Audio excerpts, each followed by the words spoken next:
Allah subhanahu wa ta'ala is saying that it is from the mercy of Allah subhanahu wa ta'ala that the Prophet ﷺ was lenient and gentle.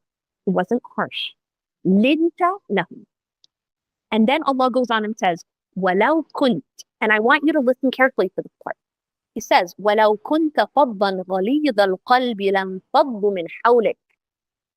Herein is a psychology lesson from the creator of psychology, from the creator of human beings. And that is this. He says, had you been harsh and hard-hearted, they would have been repelled from you. I just want that to sink in. This is Allah saying. This isn't me. This isn't some psychologist. This is Allah saying it. He's telling the Prophet ﷺ that had you been harsh and hard-hearted, they would have been repelled from you. And he's not just talking about who's these they that he's referring to. It's not like, are they? These are the companions. Allah is saying that even the companions would have been repelled from you if you had been harsh with them. You know, tough love. If you had been hard with them, they would have been repelled.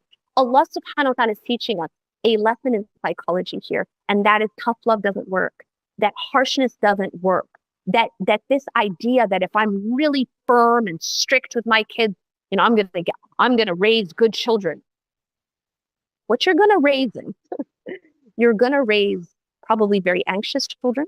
You're gonna raise children who are gonna carry some level of wounding and trauma. You're going to raise children who maybe learn to perform in front of you, and maybe learn how to be really sneaky and get their way. And unless, and again, there are exceptions, unless that child grows up and finds the healthy way of reaching Allah subhanahu wa ta'ala. But the healthy way to reach Allah subhanahu wa ta'ala is not through harshness, and it is not through strictness. And so sometimes you'll be like, but I turned out fine. That's always my favorite answer. But I turned out fine. That's another discussion. A lot of people, anyways, a lot of people think they're fine. And why do we sometimes think we're fine? We turned out fine. And the answer is this, and I'm just gonna leave it here. The human being will prefer a familiar hell to an unfamiliar heaven.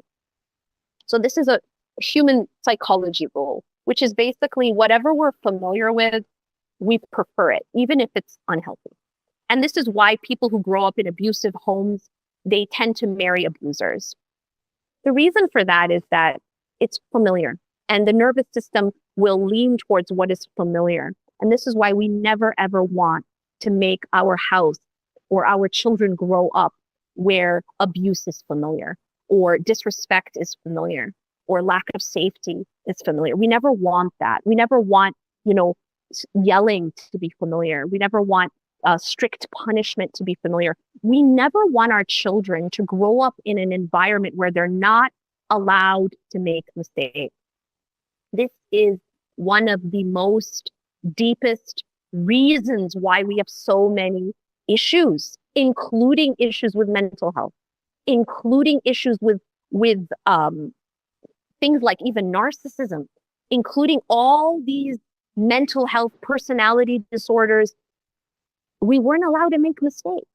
When you grow up with conditional love, where you have to perform in order to get love, or you have to be perfect in order to get love, or you have to be the obedient robot in order to get love, you will never be able to grow up healthy because you did not have what was necessary to grow a healthy brain, literally, to grow a healthy nervous system. And this is its own entire discussion.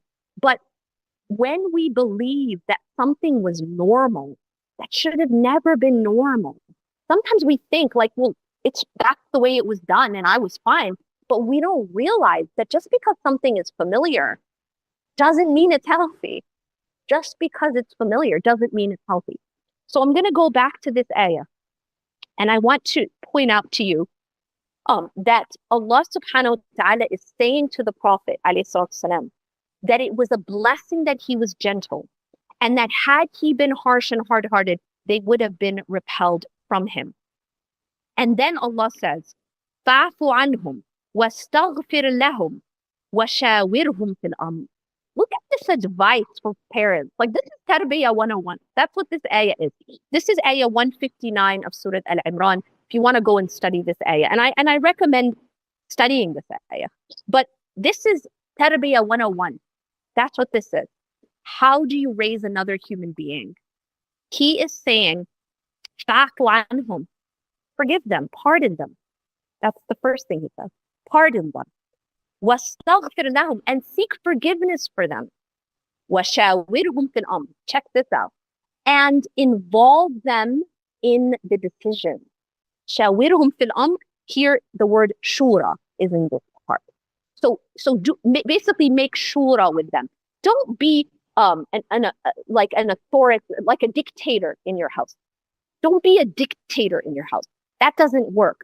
Allah subhanahu wa ta'ala is telling the Prophet how to raise another human being. And this is how you do it. Number one, it's through gentleness. It's not through harshness. And that had you been harsh and hard-hearted, and if you are harsh and hard-hearted, people are repelled from you. But rather, be forgiving. Seek forgiveness for them and involve them in their decision. وَشَاوِرْهُمْ فِي الْأَمْرِ. So you see here that the Prophet ﷺ, this is not his sunnah to be harsh. But I want to also mention one other really, really powerful example from the Quran. And that is the example of Musa alayhi salam. When Musa alayhi salam was told to approach Pharaoh. Now, just to get some context about who is Pharaoh. Pharaoh is the man who was killing babies as a policy. Pharaoh is the man who amputated limbs. Pharaoh is the man who crucified people. Pharaoh is the man who stood up and said, Ana rabbukum al-a'la, I am your Lord Most High. That's who Pharaoh was. Now, given that context, I want to tell you what Allah said to the Prophet, to Prophet Musa alayhi salam, when he was approaching Pharaoh. He said, speak to him with gentle words. He said, speak to him with gentle words. Now, I want you to just think about that for a moment. Do any of us have children that are pharaohs? I know sometimes you feel that they are, but is your child a pharaoh? The answer is no. Okay. Speak to him with gentle words. So if the Prophet Musa is being told to speak to Pharaoh, literally the worst person to walk the earth. Do you understand? With gentle words. Why? He said, let he actually understand. Let he actually be influenced. That's what Allah said. Allah is telling us in this ayah. He is telling his prophet, speak to him with gentle words if you want to influence him. If there's any chance of influencing him. That's what he's saying. And that's Pharaoh. So now my question to you is, how do we speak to our children? This has to make us pause. Because if Pharaoh is supposed to be spoken to with gentle words, but then look at how we speak to our kids and we think, oh, but I'm being a good parent. This is not to shame parents, by the way. Okay, this is not to shame parents, but this is to wake parents up. Why? Because I love this ummah and I want good for this ummah and I want good for our community.